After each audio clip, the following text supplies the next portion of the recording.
आवल्या जिन देव देव भविता श्रीपादयो सेवया सेवा शक्ति विने कल्पलत्या कालोदया वद्गता तम तस्या फलमर्तये तदुना प्राण प्रयाण क्षणे तन्नाम प्रतिबद्ध वर्ण पटने कंठोस्त कुंठो मम।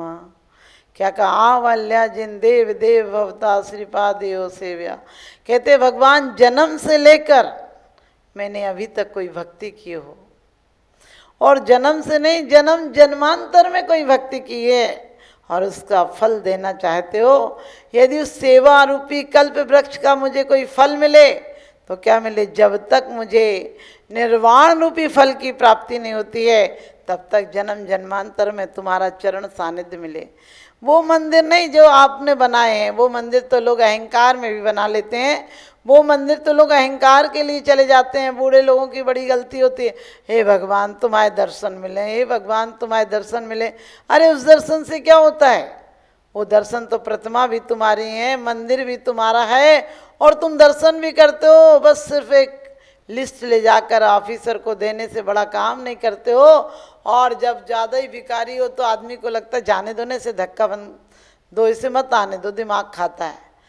आप सुबह से शाम तक भगवान का नाम, जय महावीर, जय राम, हनुमान, जो भी बोलते हो, आप सोचो आपका सुबह से शाम तक कोई पड़ोसी दिन भर आपको आप नाम को बुलाता रहे तो क्या करोगे? आप उसे कुछ पुरस्कार दोगे या उसका सिर फोड़ दोगे कि तू दिमाग खराब करता रहता सुबह से शाम तक और कोई काम नहीं है, ना मुझे करने देता है ना खुद करता है। ऐसे ही परमात्मा का झूठा नाम लेने वाले बेईमान लोग हैं। क्या होता है? पूजा करने से लोग पूजा कराते, बोले हम तो पूजा कराए। अरे पूज्यता का भाव लाओ। जिन देव दर्शन करण से निज देव दर्शन होते हैं, जिन देव दर्शन करण से निज देव दर्शन होते हैं, जो कर्म फल देकर हटे वे क्षीण क्षण में होते हैं। क्या कितनी सुंदर बात कही है कि भगवान मुझे फल देना तो सिर्फ इतना देना जब तक मुझे मोक्ष फल की प्राप्ति नहीं हो। मोक्ष फल आप समझते हैं? मोक्ष फल वो फल नहीं है जो आप लोगों के आसपास फल लगते हैं। हम रोज पढ़ते हैं यूँ तो ऋतु फल, ऋतु में ही फल से उपवन भर जाता है, पर अल्प अवध का ही झोंका उनको निष्फल कर जाता है।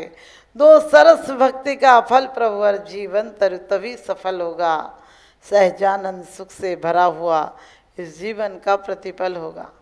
कितनी बड़ी बात कहते हैं कि भगवान मुझे निर्वाण की प्राप्ति नहीं होती है तब तक वो फल दे देना, बस और कुछ नहीं चाहिए। जबकि ये फल पाने वाला, कितनी बड़ी बात कही है रत्नखंड श्रावकाचार में, एक बार सम्यक दर्शन हो जाए, एक बार तुम्हें दर्शन का फल मिल जाए, वास्तव में आत्म दर्शन हो जाए तो कहाँ कहाँ नहीं जाओगे सम्यक दर्शी। प्रथम नरक बिन सडभु ज्योतिष बान भवन सड नारी, थावर विकल त्रय पशु में नहीं उपजत सम्यक धारी। क्या है? प्रथम नरक से आगे नहीं जाओगे, वो भी आयु बांधी है तो जाओगे प्रथम नरक तक। और कह दिया नपुंसक नहीं होगे, भाण नहीं होगे, गरीब नहीं होगे, और तो और दीन दरिद्री नहीं होगे, आपको बीमारियां नहीं होंगी, यानी देव दुर्गति नहीं होगी जहाँ संक्लेश से मरना पड़े, ऐसी गति नहीं जाओगे। और आने वाले समय में वो सुंदर रूप मिलेगा, वो सुंदर रूप मिलेगा कि तीन लोक में श्रेष्ठ और ज्येष्ठ जो कहाने वाला भोगों की अपेक्षा, वो इंद्र भी तुम्हें 1008 नेत्र से देखेगा। यहाँ पर लोग ब्यूटी पार्लर में जाते हैं, पैसा भी दे आते हैं और अपनी चमड़ी भी छिलवा कर आते हैं और सोचते हैं हम लोगों को सुंदर लग रहे हैं, ऐसी सी क्रीम पाउडर आदि लगवा कर आते हैं जो कि आपको पता है हिंसक चीज़ों से बनी है। लेकिन मैं कहती हूँ अहिंसा को अपनाओ। रूपम तेन रूपादि सुंदर मिदम, कहते तुम्हें इतना सुंदर रूप मिलेगा कि देवता भी तुम्हें देखने के लिए आएंगे। ऐसा रूप मिलेगा बाल अवस्था से जो इंद्राणी भी अपने नयनों से तृप्त नहीं हो पाएगी, इंद्र भी तुम्हें देखकर तृप्त नहीं हो पाएगा। और जब तुम पूर्ण अवस्था को प्राप्त करोगे उस समय तुम देव नहीं परम देव हो जाओगे, देवादिदेव हो जाओगे, 3 लोक के लिए बंदनीय हो जाओगे। भवनालय 40 व्यंतर देवाण हंत 32 कप्पा मर 14 चंदो सूरो नरोत्रियो। कहते हैं सतिंद्र नीक सुपूजनीय, आप 100 इंद्र के द्वारा पूजनीय हो जाओगे। लेकिन एक बार तो पूजा करो। हमारी पूजा ऐसी, हम दूसरों को बता देते ये पूजा कर ले, ये पूजा कर ले, लेकिन स्वयं पूज्यता का भाव कभी नहीं आता है। जिसके प्रति आपको अच्छा लगता है, जो व्यक्ति आपको अच्छा लगता है, उसके लिए क्या करते हैं आप, उसका पता, एड्रेस, मिलने का समय, और उसको कुछ ना कुछ उसकी स्मृति रखते हैं। उस जैसे कपड़े पहनते हैं, उसकी पसंद वाले कपड़े पहनते हैं, उसकी पसंद वाला खाना बनाते हैं, उसे घर पर बुलाते हैं, कभी बुलाते हैं, कभी मिलने जाते हैं, उससे संबंध तुम्हारा अविच्छिन्न रहता है। यदि एक क्षण को भी कोई दूसरी बातें करे तो तुम घुमा फिरा कर वही बातें ले आते हो जिससे प्रेम होता है, क्योंकि प्रेम के तुम वो हिस्से देखते हो जो तुम्हारे प्रेम को पुष्ट करते हैं। तुम्हें प्रेमी में एक गलतियां नजर नहीं आती हैं और दुश्मनों में तुम्हें एक भलाई नजर नहीं आती है, क्योंकि दुश्मन और मित्र कोई अलग अलग चीज़ नहीं होते हैं। जिन्हें दुश्मनी होती है उनकी अच्छाइयाँ नहीं दिखती, उनकी बुराइयाँ दिखती हैं, और जो मित्र शत्रु होते हैं उनकी बुराइयाँ, और जो मित्र होते हैं उनकी अच्छाइयाँ दिखती हैं तुम्हें। उनके लिए तुम कितना प्रयास करते हो, सोते बैठते जागते उनकी चर्चा करते हो, उनसे फ़ोन मिलाते हो, उनसे बात करते हो, उनके साथ मिलने मिलाने जाते हो। लेकिन परमात्मा से भी अरे मांगने चले आते हो, कभी मिलने भी तो आया करो। मिलने आओगे तो वो अपनी बेटी दे देगा। भक्त क्या कहता है भगवान से कि यदि तू मेरी गलती से नाराज है तो मुझे चारों गति से धक्के देके बाहर निकाल दे, और यदि तू मेरी भक्ति से प्रसन्न है तो मुझे अपनी बेटी का हाथ दे दे। मांगता दोनों ही एक में है, क्योंकि हम पढ़ते भी हैं 12 भावनाएं। पंचम गति मिले सुखा शुभाशुभ में का मैं टूले खा, पंचम गति मिले शुभाशुभ का मैं टूले का। पंचम गति कौन सी गति है? जहाँ शुभ और अशुभ दोनों हट जाते हैं।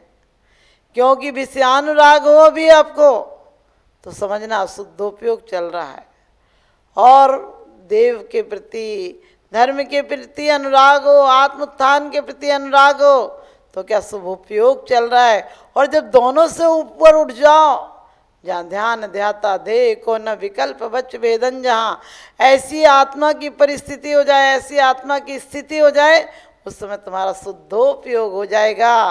कहते हैं कि जहाँ ध्यान ध्याता दे को न विकल्प बच वेदन, जहाँ चिद भाव कर्म चिदेश करता चेतना क्रिया, तहाँ तीनों अभिन्न अखिन्न सदुपयोग की निश्चल दशा। कैसी उपयोग की निश्चल दशा? उसके लिए कोई समय नहीं आएगा। समय का इंतजार करोगे तो कुछ नहीं पाओगे, और समय को सदुपयोग कर लोगे तो इसी समय में बहुत पालोगे।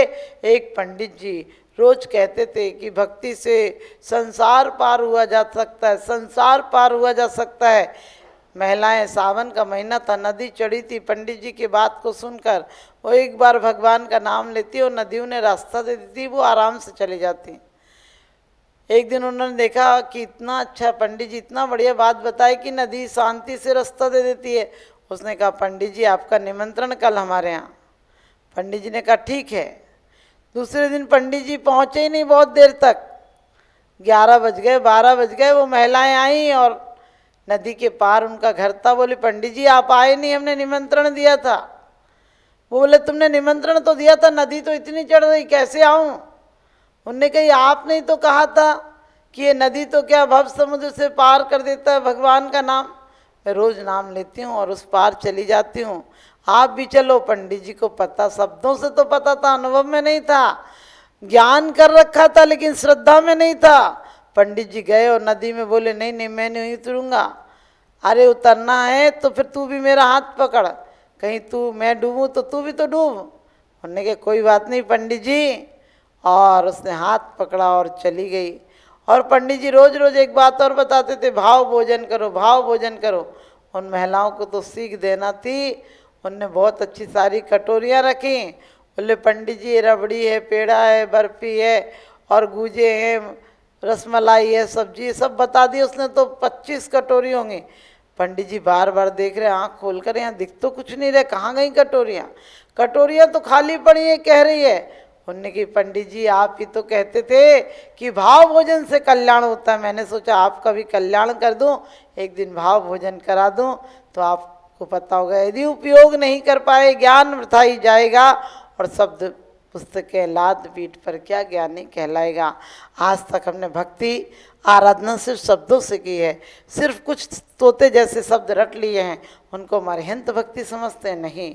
उन्हें अरहंत भक्ति नहीं, अरहंत की गुणों को चिंतन करके उनके प्रति महानता आना, उनसे संबंध बनाना, उन जैसा बनने का भाव लाना, उनसे मिलने के लिए जाना, उन्हें मिलने के लिए बुलाना, अपने दिल को उनका मंदिर बनाना। क्योंकि श्रद्धा से दर्शन करने वाला मंदिर के फल को ले लेगा, वरना मंदिर में क्या है पड़ा जो मंदिर हमको दे देगा। आपका मन मंदिर बने और आपकी मुरादें पूरी हों, और पूरी मुरादें जब होंगी जब आत्मोत्थान का भाव आएगा, आप सबकी मुरादें पूरी हों, हमारी यही शुभाशा।